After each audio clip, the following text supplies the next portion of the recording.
Պարոն Մկրտչյան, բազմաթիվ հարցեր կան, փորձեմ ամփոփված ես տալ։ Նախ հոդվածի 56 պատգամավորի ելույթը 5 րոպե։ Գիտեք ինչ կա։ Սահմանադրությամբ այն ինչ որ կոչվում է ազգային ժողով, այդտեղ հիմնական ինստիտուտը պատգամավորն է, ոչ թե ազգային ժողովի ապարատը կամ ազգային ժողովի նախագահան, տեղակալը։ Ես չեմ հասկանում, էլի։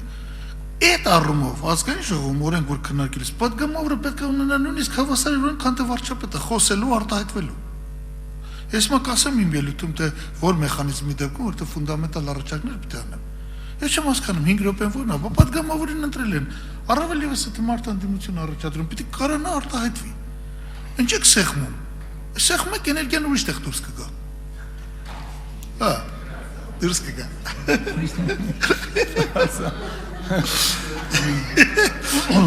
Ես ձեր ասածը նկատի չունեի, ձեր հասկացածը։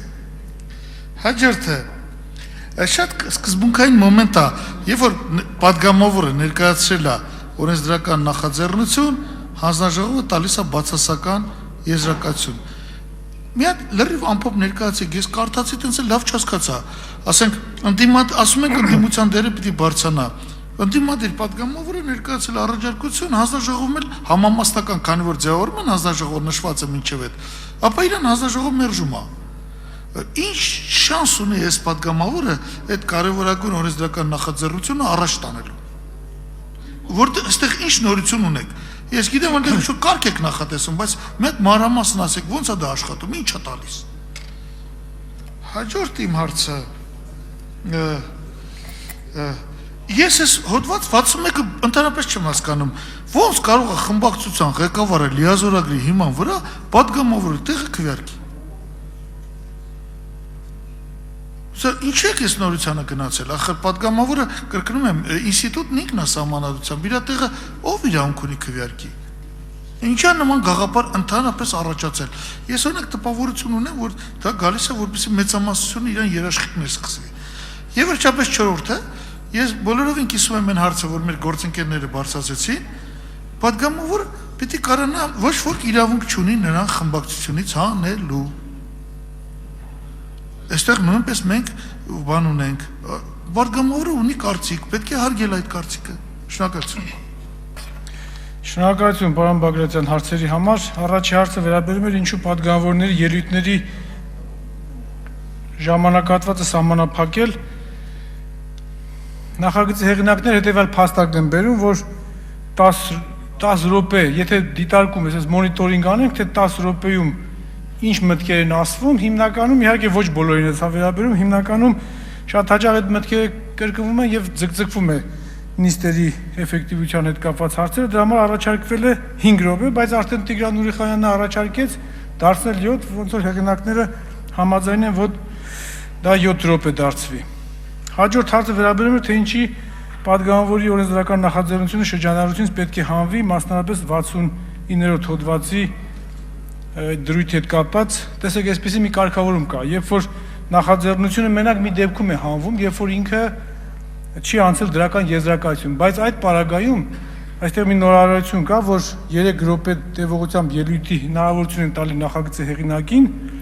այս ամբիոնից իր դիրքորոշումը ներկայացնելու համար, որից հետո այդ հարցը դրվում է առանձին քվեարկության, ներառելու համար նստաշրջանի օրակարգ, եթե չանցավ այդ կարգավորումը այսօր էլ կա, ըստ էության այստեղ նորությունը այդ 3 րոպեի տևողությունն է։ Հաջորդը ասացիք, որ 61-րդ հոդվածով այդտեղ փակ եւ բաց քվեարկության ռեժիմներ է սահմանված, եթե նայենք 56-րդ հոդվածում ընդհանուր կանոն է նշված, որ 4-րդ մասում նշված է, որ բոլոր քվեարկությունները բաց են եւ անվանական։ Բացառություն կա փակ քվեարկությունների դեպքում, հիմա 61-րդ հոդվածը սահմանում է, որ եթե քանի որ բաց քվեարկությունը էլեկտրոնային համակարգով է, եթե էլեկտրոնային համակարգը չաշխատի, ապա այդ դեպքում բաց անվանական քվեարկությունը անցկացվելու է հաշվի հանձնախմբի կողմից, որը ձևավորվում է առաջի նստաշրջանի առաջի հարցն է, որից հետո նոր մնացած ընտրություններն են։ Իսկ ինչ վերաբերում է, որ պատգամավորը ինչու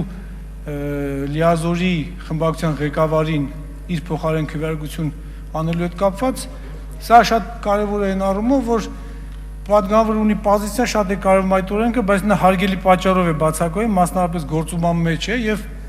լիազորում է իր փոխարեն խմբակցության ղեկավարին, ըստ էության բայելում լիազորի, որպեսզի խմբակցության ղեկավարը դրան։ Սա ըստ էության նաեւ շատ շահեկան է ընդդիմության, այստեղ չկա որևէ դիրքորոշում կողմնակալ, ցանկացած խմբակցություն ունի այս հարցից կամ այս իրավունքից օգտվելու իրավունք։ Շնորհակալություն, թերևս այսքանն է։ Եթե ինչ-որ բան։ Պարոն Բագրատյան, արձագանքում եք։ Արձագանքի համար Հրանտ Բագրատյան։ Դուք ուշադրից չլսեցիք առաջի հարցը։ Ազգային ժողովի հիմքը падգամավորն է։ Ինստիտուտը ազգային ժողովը չի, падգամավորը, որպես ներկայացական մարմին։ Դուք բռնել եք падգամավորին, անդադ նեղել եք։ Մինչդեռ այն ամենաստից հարցերին կառավարությանը 30 րոպե, ներկայացուցին 40 րոպե, մյուսին մի ժամ։ Падգամավորի խնդիրը խոսելն է։ Ինչ 7 րոպե, ավելին 10-ն է, պետք է հավասարացնել բոլորին 10 րոպե սարքել։ Եվ երկրորդը, շնորհակալություն բացատրությունը 3 րոպեի մասով, համենայն դեպս դա փոքր առաջընթաց է, բայց այնուամենայնիվ ինձ թվում է անբավարար, այնուամենայնիվ առաջընթաց է, մենք հիմա դա չունենք այդ կարգ։ Եվ վերջապես այս վերջինը, որ ասեցիք, տեղը քվեարկել է, ես ձեզ չեմ հասկանում, պարոն Մկրտչյան։ Վերջապես ժողովուրդը ընտրում է ձեզ, ինձ, մյուսներին եւ այլն, ոնց կարող է նա լիազորել մյուսը քվեարկել, այսինքն, բա ինչպես, եթե ասում եք падգամավորը, եթե ուզում է իր կարծիքը արտահայտվի, սա չի հավարտել, սա ընդհանրապես սրանից ես ուրիշ բանի հոտ եմ առնում եւ այստեղ ընդդիմություն կամ իշխանություն լինելը կապ չունի։ Շնորհակալություն, ժամանակի հետ կապված հարցը քննարկման առարկա կդարձնենք, ինչ խոսք մանավանդ միտում կա բարձրացնելու, իսկ ինչ վերաբերում է այդ հարցով ասեմ խորհրդարանական մի փորձ, որ ուսումնասիրել եմ, կա այսպիսի մի նորմ, որ падգամավորը կարող է փակ ծրալով իր որոշումը հանձնել քարտուղարություն։ Մասնավորապես մենք այդ որոշումը տալիս ենք խմբակցության ղեկավարին, որպեսզի նա իրացնի։ Շնորհակալ եմ։